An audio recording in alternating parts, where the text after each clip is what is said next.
out with nothing, I was hungry. Now I got a couple on me. I don't wanna be your homie.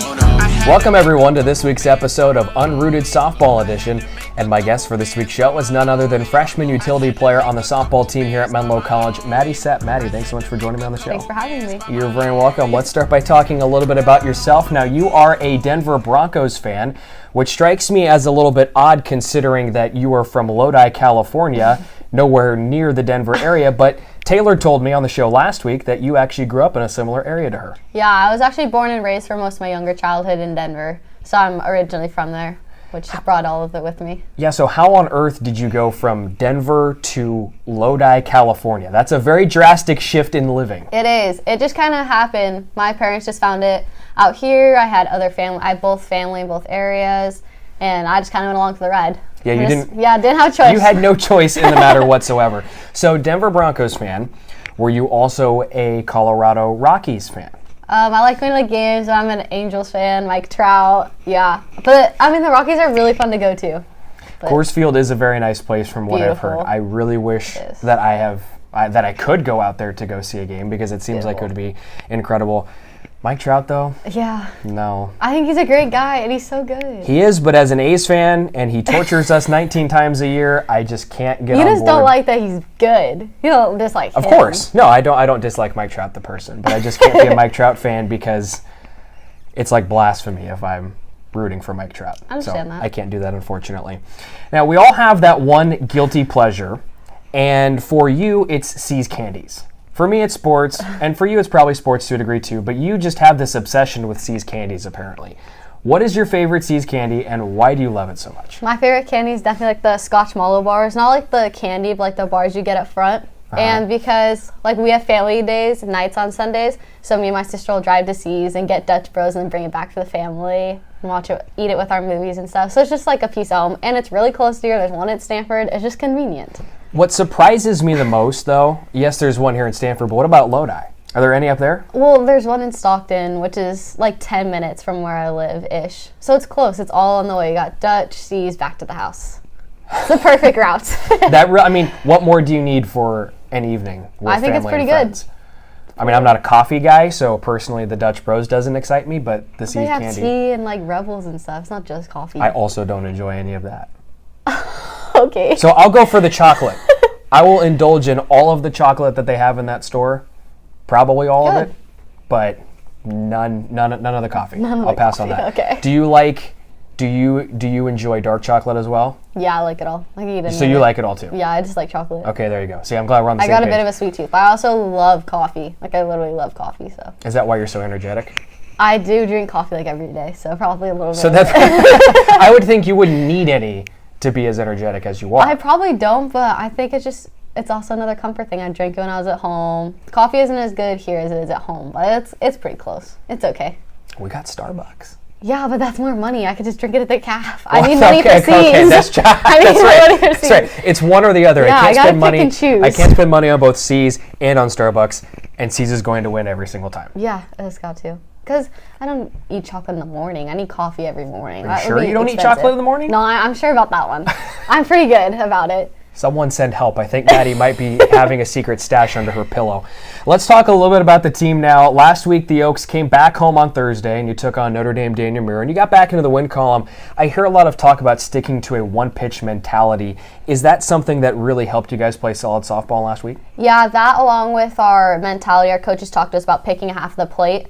We were kind of swinging out of our zone, so picking our one pitch also meant picking it on a side of a plate, so looking only in until you have to defend out or vice versa. That definitely helped our hitters be really productive this week. And also it helped that you guys were able to get some big pitching performances from Sarah Reyes and Victoria Cervantes, the two leaders on the staff this season. How important is what they do to your success so far on the whole season, but also down the stretch as we wind up the regular season? I have faith they'll take us through the whole thing. They are not just physically strong, but they're two of the most mentally strong girls I've ever played with. And we've ridden them out most of the year. We definitely have depended on them, and they haven't let us down. They fought through everything they faced, and I have no doubt that they'll be the kind of pitchers that would carry you through all the way. Oh, yeah. You get the two of them in the circle, there is no phasing them whatsoever. No, they have good body language. I know even if they get frustrated, we can tell, but outsiders can't. They definitely take care of it, and, they could walk a couple, but then they're back striking girls out. Like, they keep their head in the game all the way through.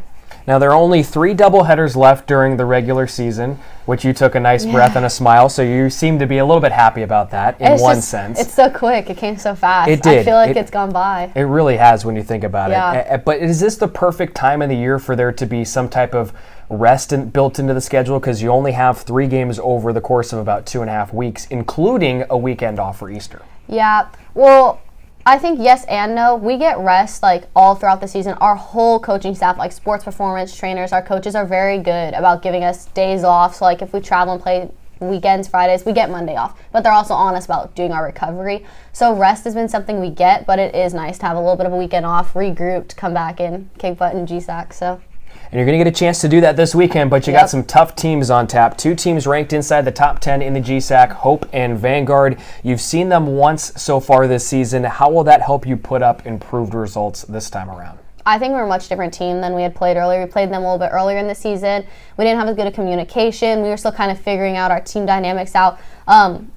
Communication is something we've been working on a lot, and we've improved it so much. And against both of those teams, they both threw a couple of their pitchers, and like we saw one girl. So we definitely already know what we're coming into. And our team is a lot more ready. I mean, we picked the right time to peak. I think we've had some tough games throughout the season, but we've progressively gotten better. And we've been working on it as a team. I think now is the perfect time to face them right before we get in GSAC. Facing tougher competition will be good for us. And now is also the perfect time to come out and see them this weekend, Friday and Saturday, noon at Wonderlic.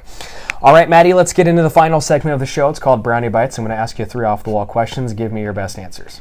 Okay. Question number 1, which teammate hates chocolate the most? No, yeah.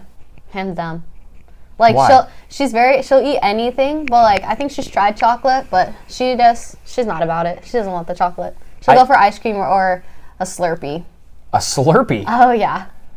As a fellow chocolate lover, I don't understand how any human being cannot enjoy chocolate. It does not comprehend in my mind. There's always the one. There's always the one of them. There's always one. True, I do have a younger cousin who is also in that same boat, but I just like, dude, what's wrong with you? Yeah. How do you not? She makes up for another way. She tries other food. She introduces a lot of foods to all of us. Chocolate's just not her thing. It should be a thing, though. I feel bad for you that you do not like chocolate. It's okay. You can live off your Slurpees. We won't judge you. What kind of Slurpees? Her 7-Eleven ones. I think she normally gets the red ones. The red ones are usually solid because that's like probably cherry. Yeah, probably. Under most I could see her drinking those a lot more. I like to fuse the cherry with the Coke. And then you got I think that could be pretty good. Then you got cherry Coke right there. That could be the new thing. No, hey, try it and let everybody else on the team know how the cherry Coke Slurpee winds up tasting. Question number 2, which teammate would dip the weirdest thing in a chocolate fountain? I'd say Alyssa Valdez. I think if we told her, hey, we'll give you $5 to dip whatever it is in the chocolate fountain, she would do it. She's not afraid to try anything. She'll do it. What would be the strangest thing that you think she could put into the chocolate fountain? Oh, that's hard. Well, like fruits basic. I think she could put maybe bacon or something like that in there. Some odd food that most people won't just dip in it. Yeah. I think she would do it. I've never had the chocolate covered bacon before, but I've seen it in many places and I'm so tempted to try it. Edible Arrangement carries it.